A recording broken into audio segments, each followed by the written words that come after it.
So you know all those case numbers we see? They're based on the PCR test. Just how reliable is it?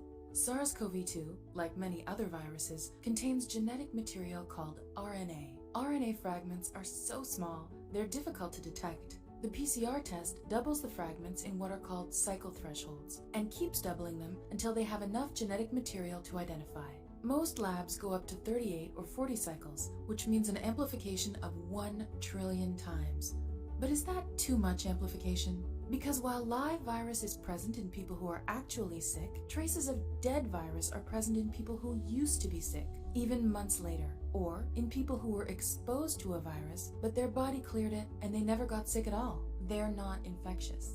Genuinely sick people get a positive test in relatively few cycles because they have a high viral load. But the samples of people who are recovered or exposed have to be magnified billions of times to get a positive result. That's why scientists are recommending not testing over 30 cycle thresholds. So what would happen to case numbers if labs cut back to 30? At one New York lab, it resulted in a 63% case reduction.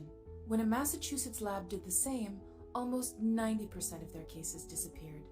And that's not the only way that PCR tests can go wrong. They can also misidentify remnants from the other 6 human coronavirus types as SARS-CoV-2. And in fact, if you're testing in a population that doesn't have very much COVID, you'll get false positives almost half the time. The person actually doesn't have COVID, they have something else, they may have nothing. In 2007, PCR tests caused a pseudo-epidemic for whooping cough at a hospital in New Hampshire. 100% of the results were false positives. Because if you can amplify one single molecule up to something that you can really measure, which PCR can do, then there's just very few molecules that you don't have at least one single one of them in your body. This is a delicate test that's supposed to be done by highly skilled technicians in a sterile lab, yet it's currently being done on a massive, expedited scale with hastily trained technicians working on huge numbers of tests. So the next time you see case numbers, ask yourself how many of them aren't cases at all.